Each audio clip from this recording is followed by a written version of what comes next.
The Saucony Endorphin Speed 3 gets a touch more mellow with a more flexible, softer ride, a wider heel base, and a roomier, more comfortable upper.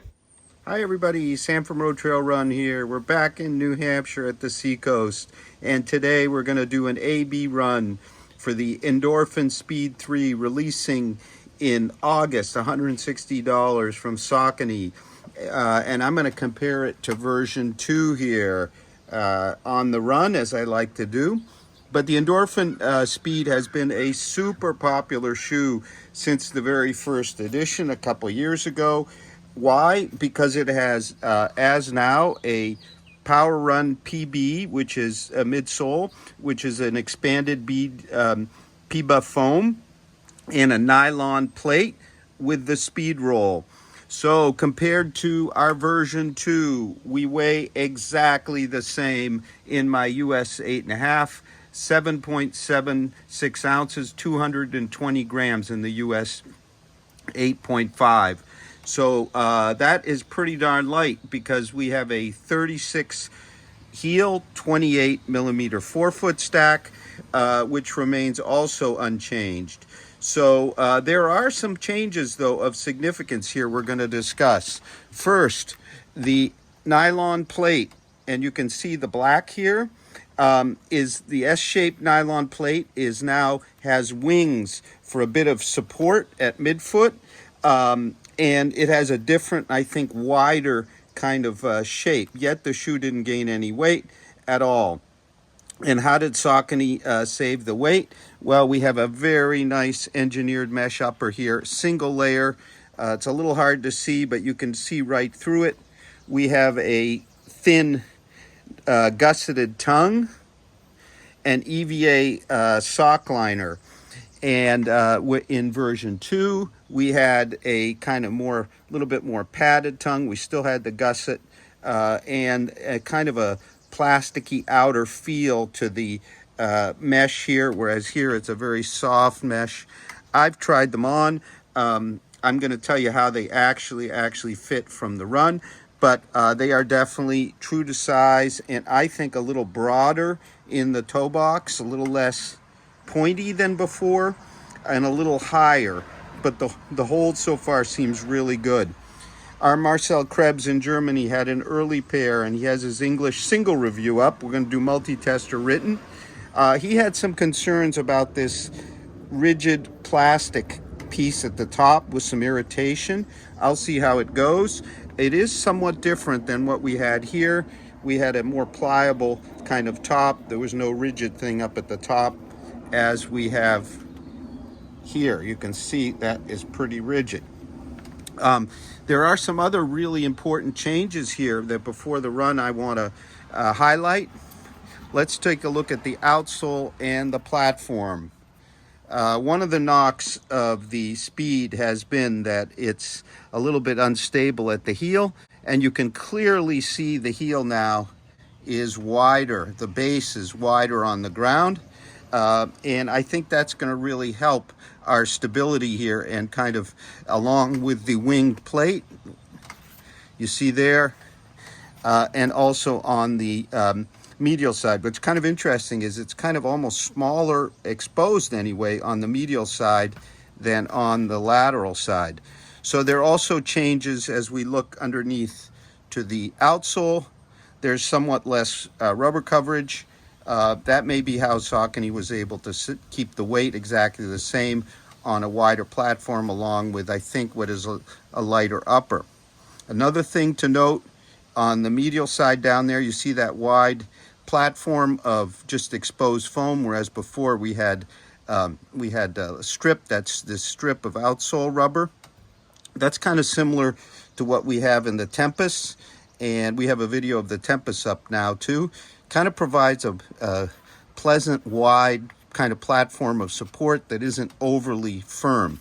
I would say this is still a neutral shoe, but now with this additional plate, winged now plate, and the width of the landing platform, I'm sure we're all going to find it much more stable. So next step is I am going to take them out for an A-B run here in New Hampshire, and I'm going to tell you how it all went from the run.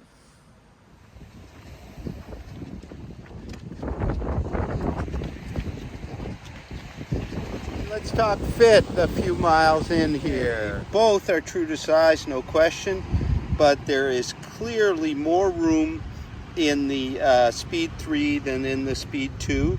I particularly notice at the midfoot more room. The plate doesn't seem to kind of be sharp underfoot. I'm a bit surprised by that. Whereas over here, the older design, I just feel it feels narrower and kind of more sharply supportive at midfoot. At the toe boxes, my right foot is my narrower foot. My left is my wider.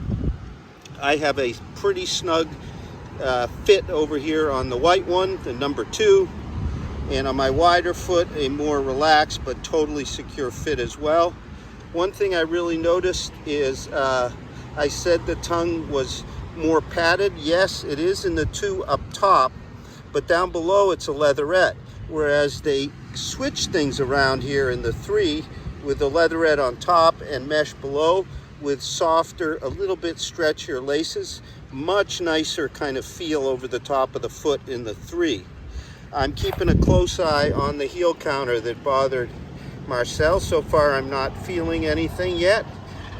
In fact, it seems a little more relaxed, not relaxed, but not as kind of sharp at the top as the number 2. Not sure why about that. I'm going to keep going, give you more comments about the ride, but just a few. Softer now. I think the plate is softer or more flexible. Not super soft, but as with the upper, a little less sharp feeling, a little more, teeny bit more relaxed. So far I'm feeling much closer to kind of a daily training ride. The heel, we had that narrower heel here, wider now here, a kind of a soft, not soft, but a softer, more stable landing. And I wonder if the foam is also a bit softer too. But it is still a Speed, no mistake in that. I'm gonna keep going. And we're looking at the cormorants on Cormorant Rock here ride, running along the coast. Let's talk about the ride here with our Speed 3. Clearly a more versatile ride, I think, than the number 2, in the sense that now we have quite a bit more flexibility. Check this out after about 3.5 miles versus our number 2, stiff, still very stiff.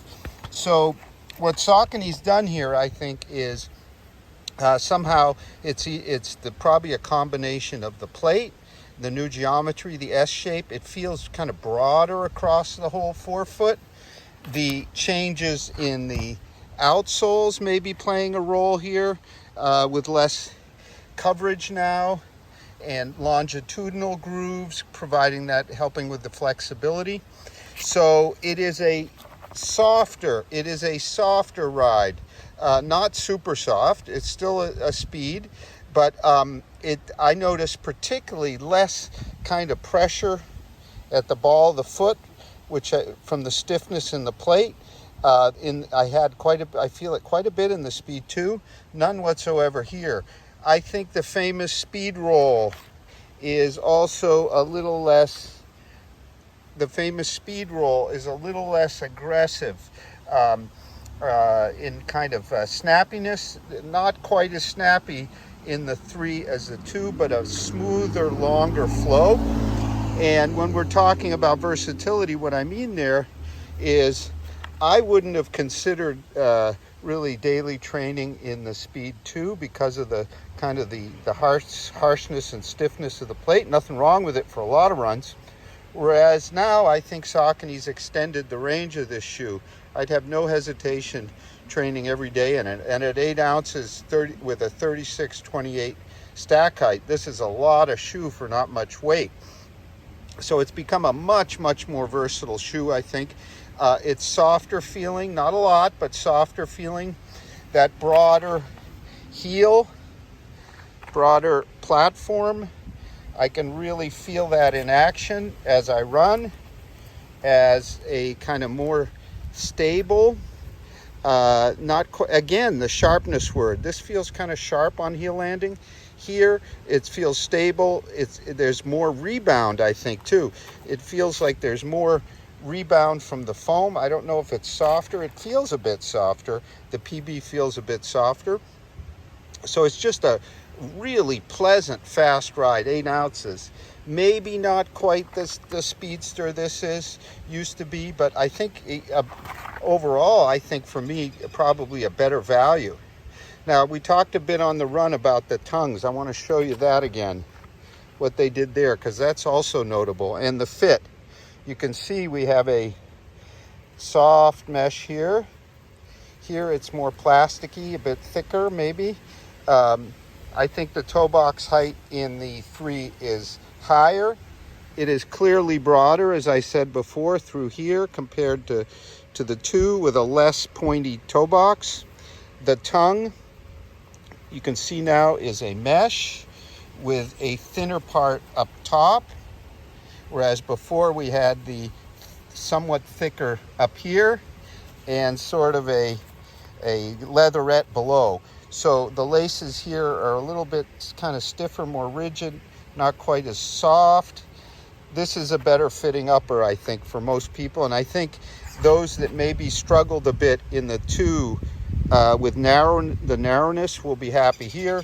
And folks with medium to narrow feet will be more comfortable here. I haven't noticed what Marcel has with the stiffness of the rear Achilles piece compared to the, you can see here, but I'm going to keep running on them. So for sure, if you're looking for a racing shoe, 8 ounces is right in the hunt for, many of the racing shoes with this big 36-28 stack that has a plated ride, but not a super aggressive carbon one. And a lot of us should kind of look to less aggressive carbon, I think.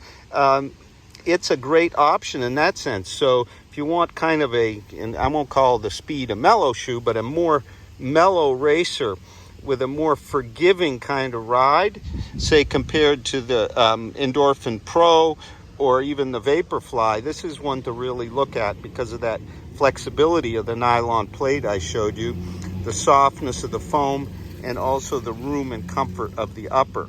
So we're going to have a full multi-tester review of the Saucony Endorphin Speed 3 real soon over at roadtrailrun.com.